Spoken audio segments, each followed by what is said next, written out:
오늘은 죽으면 죽으리라는 책 낭송 2부를 읽어드리겠습니다. 쇠고랑. 어느 날 아침 나는 몹시 흉한 꿈을 꾸었기 때문에 아침에 일어날 때 마음이 참 무거웠다. 꿈에 큰 썩은 나무에 크고 새파랗고 새카만 독사가 감겼는데 그 큰 독사가 눈을 흘기며 나를 보고 있었다. 나는 예수님의 이름을 부르며 달려 들어가 창검으로 그 독사의 몸통을 내리치니 독사는 2개가 되어 꼬리는 꼬리대로 죽지 않았다. 다시 큰 소리로 치며 또 그 대가리를 창검으로 치니 또 2 동가리가 나면서 죽지를 않았다. 이날 아침에 간수장이 점검을 하면서 하는 말이 누구나 다 동방을 향해서 아침마다 천왕에게 산신으로 경배하라고 시킨 것이었다. 나는 당연히 거부할 수밖에 없었다. 간수장은 대노해서 상관에게 보고했다. 다음날 아침에도 천왕에게 산신으로 경배를 하고 일본 800만 귀신에게 일본이 전쟁에 이기게 해달라고 절을 하며 기도하라고 하는 것이었다. 얼마 있더니 남자 간수가 새 수갑과 새 사슬을 가지고 내 방문을 열더니 내 감방 채수들을 모두 딴 방으로 옮기고 내 2팔을 뒤로 모아서 수갑을 채우고 수갑에 긴 쇠사슬과 쇳덩어리를 달아놓았다. 남자 간수는 한인이었다. 새를 매달면서 그런 내기에 대고 이 개들에게 겨누어 싸울 것이 뭐요? 하라는 대로 하시지. 나는 그의 호의에 고마웠다. 처음에 쇠를 찼을 때 이까짓 건 못 견디어 하고 비웃었지만 시간이 갈수록 전신은 달라졌다. 너무 패려서 뼈와 가죽만 남은 내 몸에 무거운 쇳덩어리와 쇠사슬은 내 전신의 뼈를 뒤로 비틀어 당겼다. 뼈가 바작하면서 뒤로 당기오니 그 아픈 것은 마치 칼을 가지고 가슴과 어깨와 목밑을 도려내는 것 같이 아팠다. 눈에서는 눈물보다 불이 나는 것 같았다. 입에서도 뜨거운 불길이 나와서 마침내 이 고통에 쓰러져 버리고 말았다. 쓰러져 엎드려지니 전신에 풀을 붙인 것까지 쑤시고 아팠다. 나는 이곳이 지옥이 아닌가 했다. 그리고 꿈에 본 독사의 흘리던 눈이 화살같이 떠올랐다. 나는 너무도 아픈 고통에 생각도 무엇도 다 없어지고 그 아픈 일을 견디는 데에만 싸워야 했다. 나는 먹지도 마시지도 않았다. 기도할 수 없었다. 주간수와 구리아마 간수는 울면서 권하며 먹으라고 했다. 그러나 나는 쇠고랑을 차고 개와 같이 엎드려서 음식을 먹을 수는 없었다. 아무리 배가 고파도 나는 이 아픈 것에 피길 수가 없었다. 며칠이 지났는지 그 기간은 내게 있어서 한 10년이나 간 것 같았다. 어느 날 이 여 감방에 판사가 온다고 떠들썩하더니 낯선 구두 소리와 함께 어떤 남자가 내 감방을 들여다보고 있었다. 그는 한참 나를 보고 있었다가 나갔다. 나는 이렇게도 아픈데 의식이 몽롱해지거나 의식을 잃지 않는 것이 원망스러웠다. 나는 겨우 소리를 지르며 주님, 이 모양을 보아주세요. 사진을 하나 찍어주셨다가 내가 천국에 들었을 때 내게 보여주세요. 하다가 기도를 더 계속할 수가 없었다.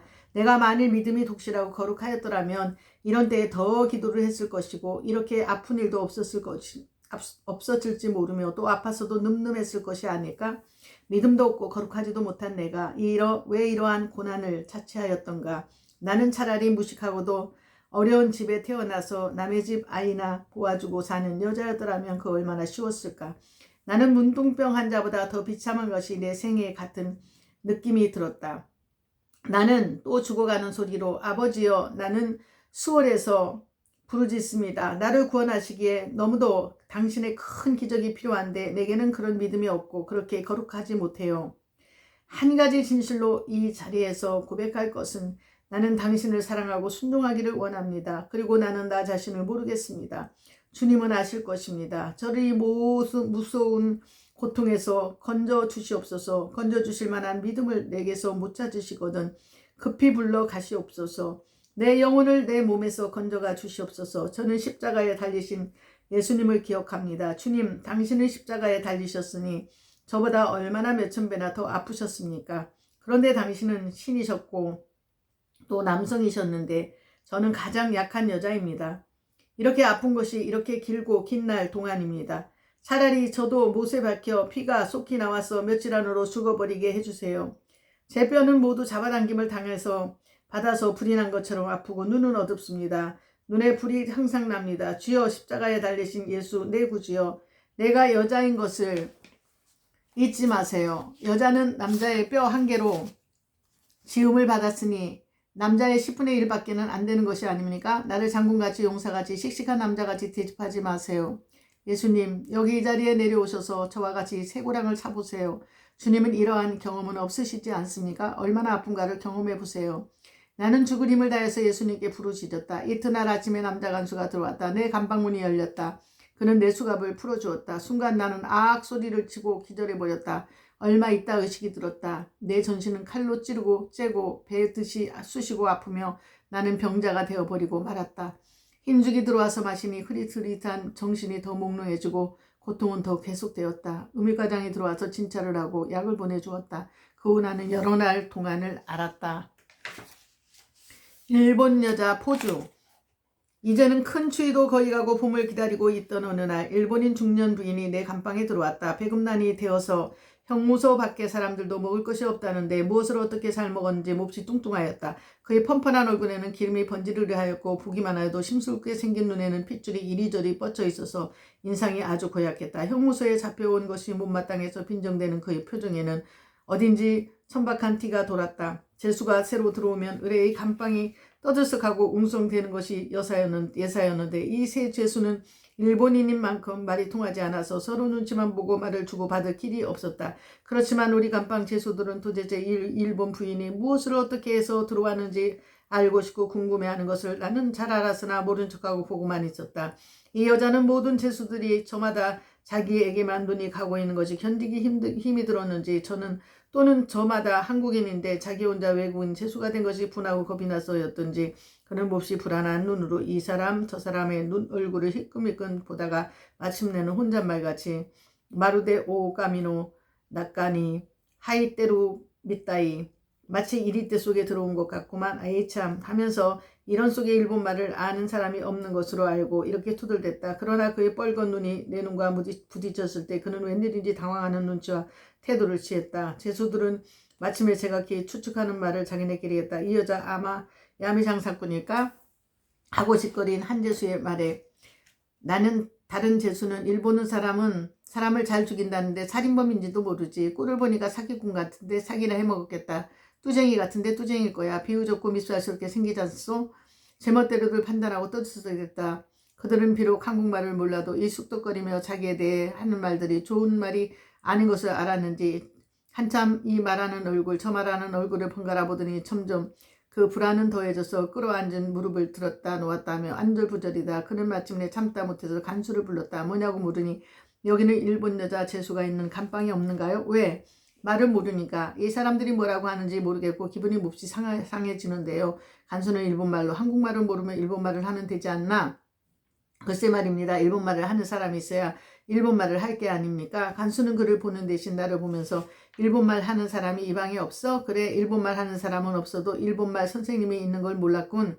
그렇지만 일본말이고 한국말이고 말하러 온 것이 아니니까 입을 꼭 다물고 가만히 있으면 되는 거 아니야? 그는 간수의 말에 고개를 끄덕이고 절을 하면서 그러나 몹시 불쾌한 표정으로 입을 다물고 한참 앉았더니 일본말 하는 사람은 없어도 일본말 선생은 있다고 하면서 고개를 이리저리 기웃하고 앉아있었다. 제수들은 이 여자와 간수가 무슨 말을 주고받으며 또 도대체 이 여자가 무슨 죄로 잡혀왔는지를 알려고 내게 묻기 시작했다. 하는 수 없이 나는 대충 말해주었다. 내 말을 듣고 있는 제수들이 내 말이 끝나자 모두 웃어버렸다. 우리끼리 말하고 웃고 하니 그의 불안과 불쾌는 더 눈에 보여졌다. 다시 간수가 우리 감방을 들여다볼 때 그는 또 다시 간수에게 간수님 도대체 맨 앞에 앉은 이 젊은 여자는 누구인가요? 어떻게 보면 석각 같은 데도 있지만 그 여자 눈이 날카로운 형사의 눈알 같아요. 그의 말에 간수는 깔깔 웃으며 형사의 눈알 같아? 그래 잘 보았는데? 하고 나를 보더니 왜 당신의 눈은 형사의 눈알 같고 석가의 눈 같소? 하고 웃으면서 저편으로 가버렸다. 나는 간수가 깔깔 웃으니 나도 웃음이 났지만 보다 더 나는 그의 말인 형사의 눈알이라든지 호독계 사마 석가라든지 언사에 모욕감을 느꼈다. 그러나 다음 순간에 나는 곰곰이 생각해 보았다. 불쌍과 귀신밖에 모르는 일본인이 다른 무슨 좋은 말을 알까?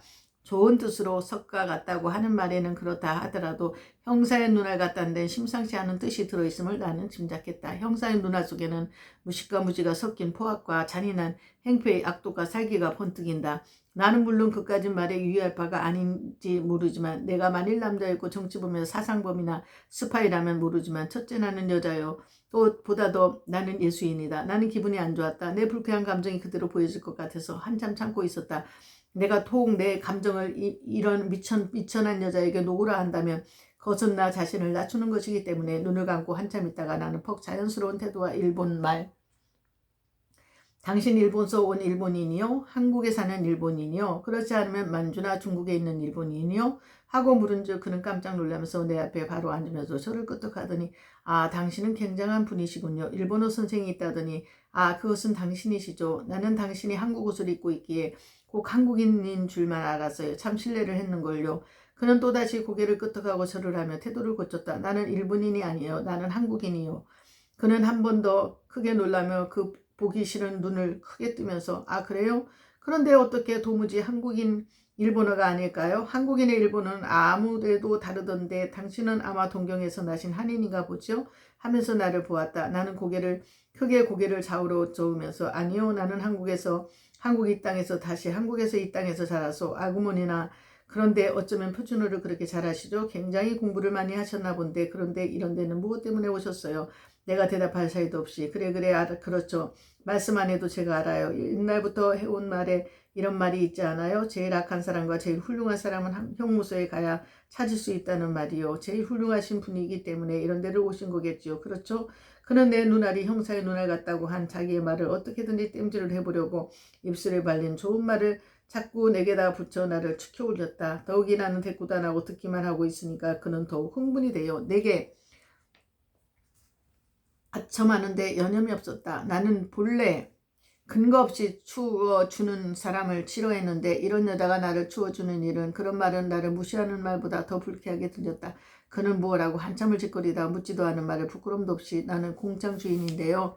나는 대답은 안 해서 속으로는 한 걸음 뒤로 물러갈 뻔한 기분이었다. 그리고 그의 부끄럼도 없고 가책도 없어 보이는 얼굴에 더욱 우라가 났다. 그 비참한 장기들의 신세에서 이 감방에서 보고 알아온 내 가슴은 아직도 그 상처가 아물 길 없어 영원한 것이지 않나? 나는 창녀 애자와 경희와 그 외에 여러 창녀들의 신세를 세밀히 알았을 때 그 얼마나 뼈저린 의분에 가슴이 타고 캄캄했던가. 그런데 이제 그들같이 무지하고 가난한 젊은 여자들을 꿰어 그물에 넣고 자유를 빼앗은 후에 자기만의 더 큰 밥을 위해서 비참한 이 땅의 딸들의 피를 빨고 살을 뜯고 진액을 짜먹는 이 공창주를 내가 만난 셈이다. 소위 갈보장사를 나는 내 눈앞에서 보는 것이다. 그는 내 태도에 무엇을 느꼈는지 허둥지둥하면서 공창이라는 것은 사람들이 생각하는 것 같이 그렇게 나쁜 일이 아닙니다. 생각해보세요. 그는 염치도 없이 말을 계속했다. 시뻘겋게 수잡한 눈알을 이리저리 굴리면서 썩은 핏빛까지 보기 싫은 입술을 놀리며 그래 글쎄 외로운 남자들이 또 장난을 좋아하고 나는 그의 더러운 언사에 귀를 두 손으로 꽉 막았다. 그래도 그는 뭐라고 한참 자기 얘기를 끊이지 않고 했다. 오늘은 여기까지만 하겠습니다. 오늘 하루도 행복하고 좋은 하루 되세요. 감사드립니다.